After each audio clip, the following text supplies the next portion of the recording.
All right, hi everyone. You're going to have to open up the cell division notes Google Doc. And as you're going through this EdPuzzle video, I want you to fill in the questions in a different font color and also answer the questions within this EdPuzzle video. So let's take a look at this first part here.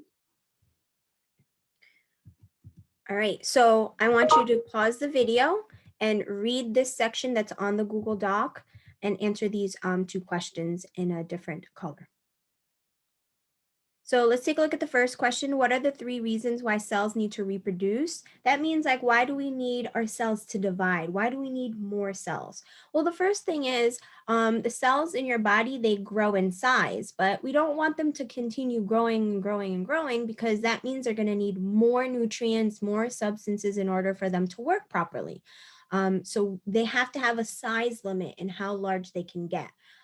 If they get too large, they won't be able to maintain homeostasis, which is a stable environment in their bodies, and they're not going to work properly. So we need our cells to, once they get to a certain size, we need them to divide. And when they divide, they'll start off as new cells and they're small. They'll grow and grow and grow, and then once they get to a certain size limit, they have to divide again. The next thing, the next reason why cells need to divide or we need more of them is because they help our bodies to grow. Now remember, a bunch of cells make up a tissue and a bunch of tissues make up an organ. So by having more cells, it helps our bodies and our organs to grow.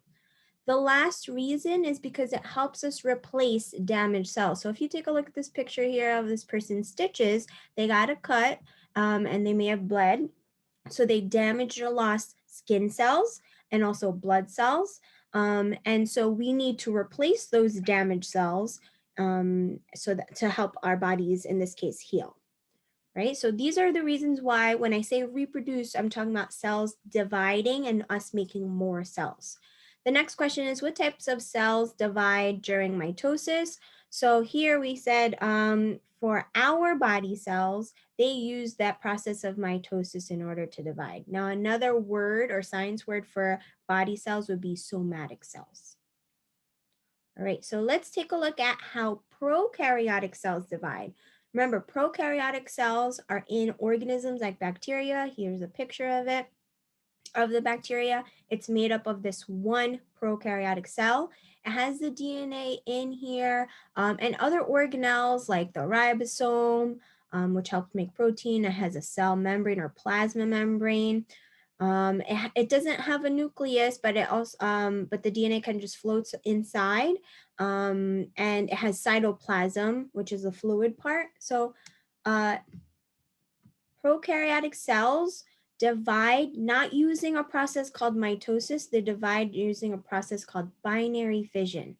Now, remember, we said that prokaryotic cells are smaller, they're simpler because they don't have as many organelles. So this helps them to reproduce faster.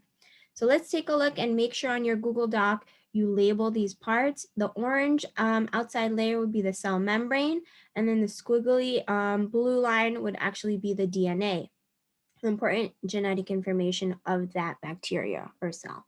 Now, how they divide would be using binary fission. And if you see here, the first step is they copy everything inside, including the DNA. So the DNA is copied. There's 2 versions of that DNA, and they're exactly the same.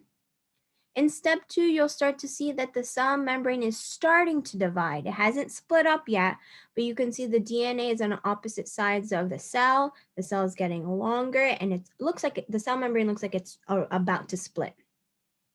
And then at the end, you have 2 cells. We call them daughter cells. I don't want you to think that because they're called daughter cells, there's a gender attached to these cells.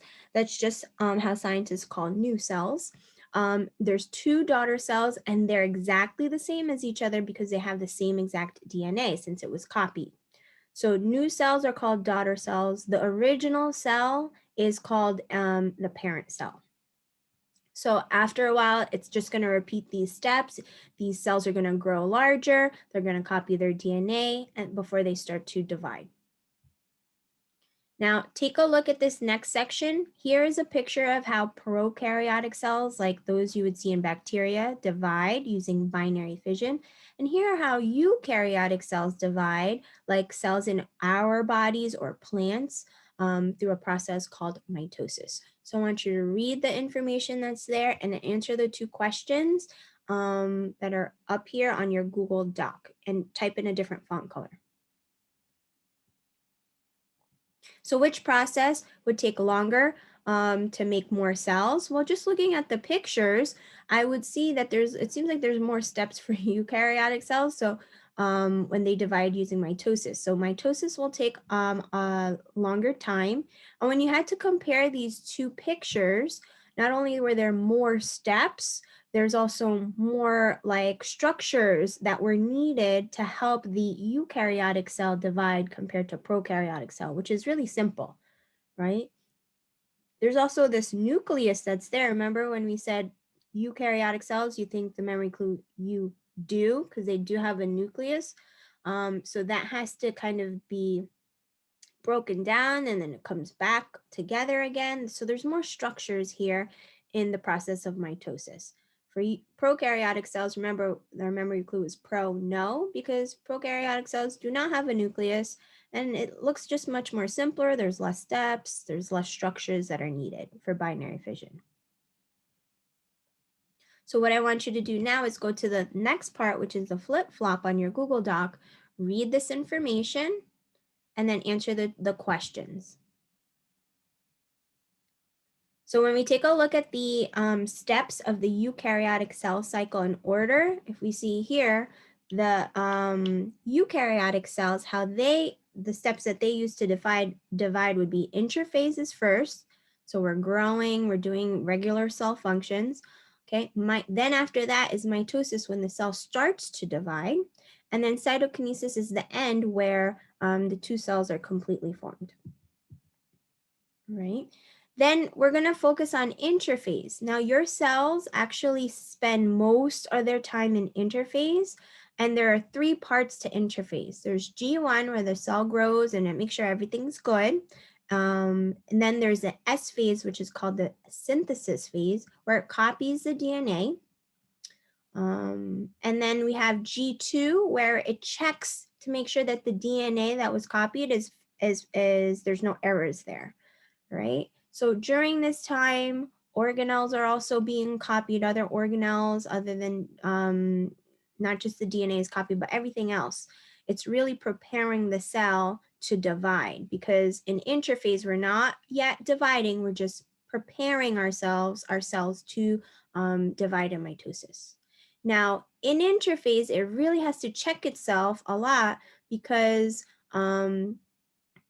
if it doesn't, then something can go wrong. So the first thing that I want to do, if the cell finds something wrong in interphase, maybe something's wrong with the DNA, maybe something was wrong when it copied the DNA, the first thing it needs to do is fix the errors. Now, if it can't fix the errors, it has to die in a process called apoptosis. Now, why does it have to die? Well, because in interphase, it's just preparing the cell. Okay, it's not dividing yet. So if there's something wrong here and the cell is not being fixed, the cell is not listening to signals to go through apoptosis, then it's going to move to mitosis. And remember, in mitosis, that's when the cell divides. So if it gets to this next step, that damaged cell is just going to go ahead and continue to divide more and more and more, and it's going to divide uncontrollably. And that's where we get tumors or cancer. Tumors or cancer is basically a bunch of messed up cells that just keep on dividing, and they don't listen to any of the signals. They've passed through these checkpoints. They haven't been fixed in interphase.